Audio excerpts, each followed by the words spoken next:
loo xamante ne peut-être daf may travailler depuis lors parce que ku nekk xam na ni supporters yi jóge fii ñoom dañoo demoon Maroc dans le but de supporter l'équipe du Sénégal kon je me dis que peut-être tekkaaral bi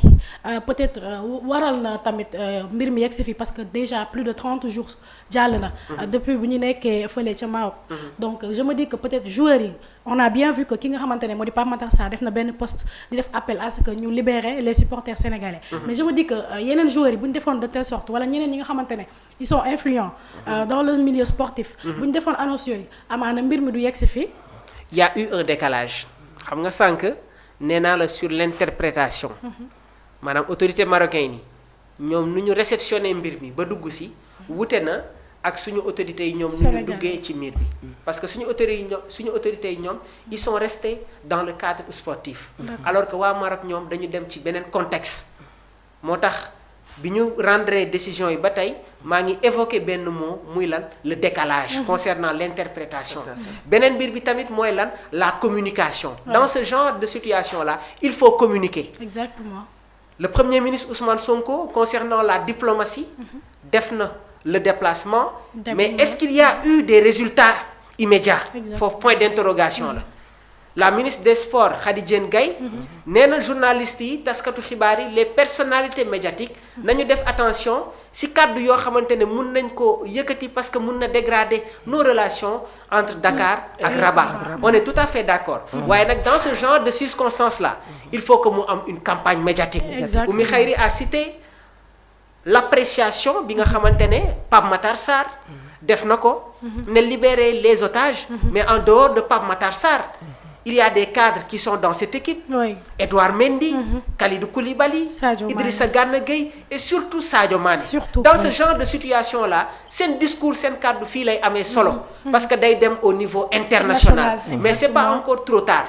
ni ko Pape Matar Sarr defee ñoom war nañ ko defee noonu beneen mbir bi tamit mooy suñu autorités yi il faut que ñu xam ne que la trajectoire de cette procédure dafa changer parce que nag le Maroc est passé à une vitesse supérieure ñoom i tamit dañu war a poser des actes yi nga xamante ne déjà dañ koy jël avec responsabilité waaye des actes yi nga xamante ne day dem dans une pure objectivité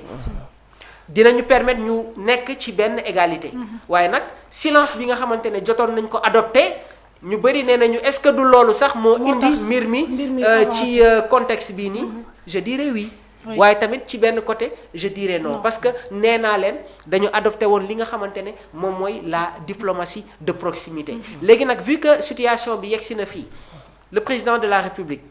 le gouvernement ceux qui sont au niveau du ministère des Sports les ambassadeurs les fédéraux nañu toog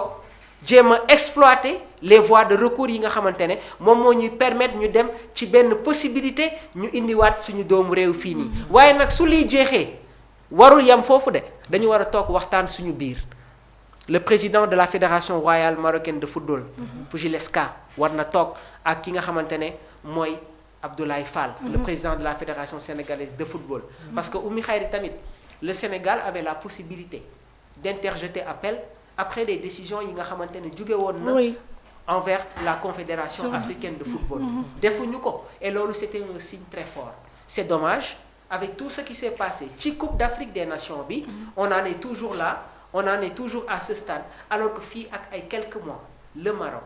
le Sénégal le Cap-Vert beaucoup de pays doivent aller représenter le continent africain ndax loolu du essentiel bi ndax jamono ji du loolu moom la ñu waroon a waxtaan mais c'est terrible ce qui se passe et beneen mbir bi tamit mooy actuellement le Maroc ñëpp dañu tijji seen bët di leen xool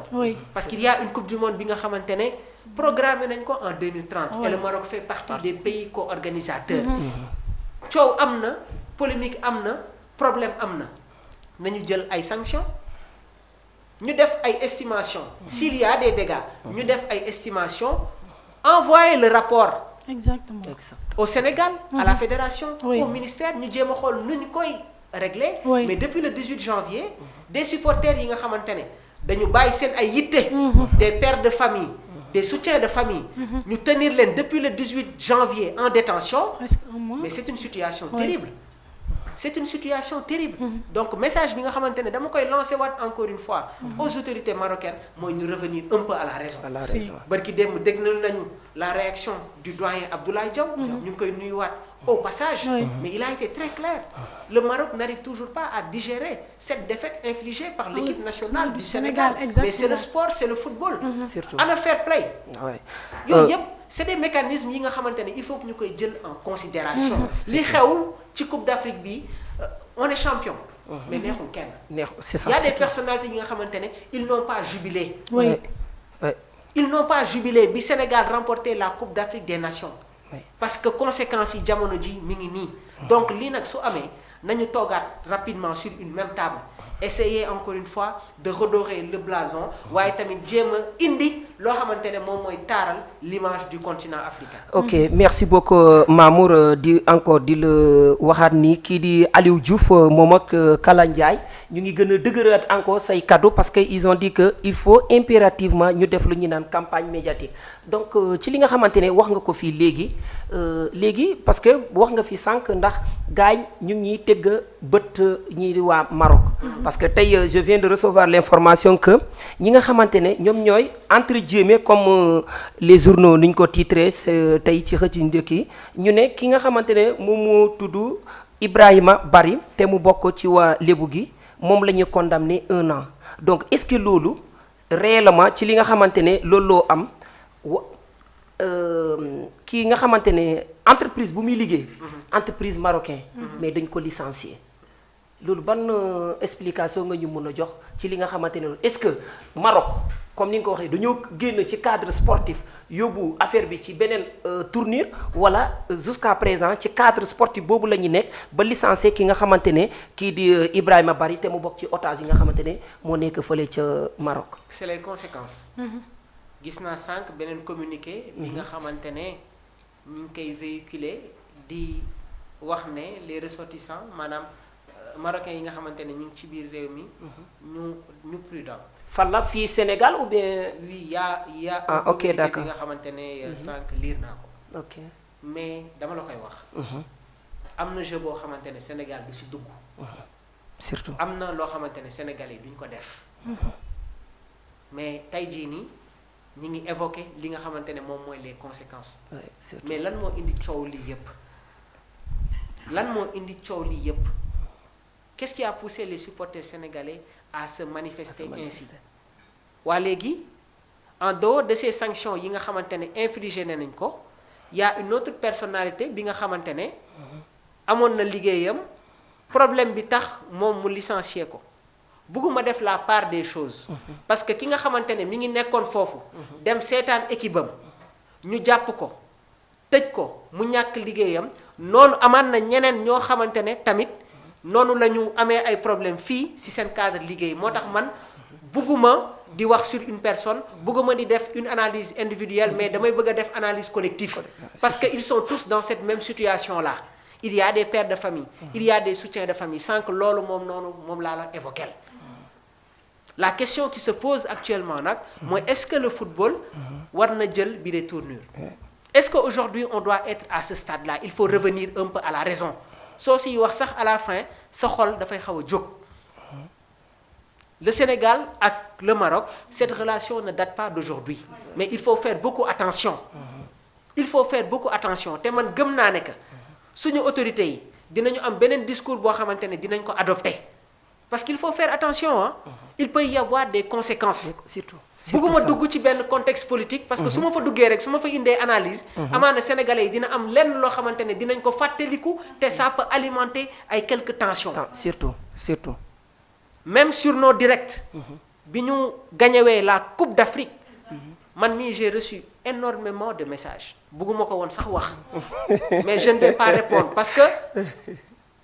une personne peut faire des critiques c'est ça mais na nekk des critiques objectives te man vraiment lii xaarumu ko woon mu jóge sur les autorités marocaines bërki démb gis naa la réaction de l'ancien sélectionneur de l'équipe nationale du Sénégal Amara Traoré le vendredi su ma juumul c'était le vendredi am na une manifestation bi nga xamante ne programmé nañ ko à la place de l'obélisque si c'est confirmé na Sénégalais yépp jóg sol seeni ay maillot yor seen ay drapeau marche pacifique ñu dem place de l'obélisque véhiculer un message à la face du monde ñu comprendre ne que ñii ñu jàpp fële ils sont en train de subir une injustice léegi nag beneen message bi nga xamante ne war nañ ko lancer aux avocats mooy ñoom seen liggéey nañu ko def parce que dans la procédure il y a eu des vices de procédure parce que tamit nit ki jàpp ko warul tax nga xañ ko li nga xamante ne moom mooy ses prérogatives surtout et tamit mbir bi attention de mun na jël beneen dimension parce que su si yenn institution yi duggee ça peut amener beaucoup de choses moo tax il faut essayer de tempérer surtout autorités yi nañ gaaw toog waxtaan et j'espère que la demande bi nga xamante ne suñu njiitum réew daf ko war a bind yónnee ko le roi du Maroc dina ko approuver ñu dalal xel yi apaiser tension bi après nag ñëpp toog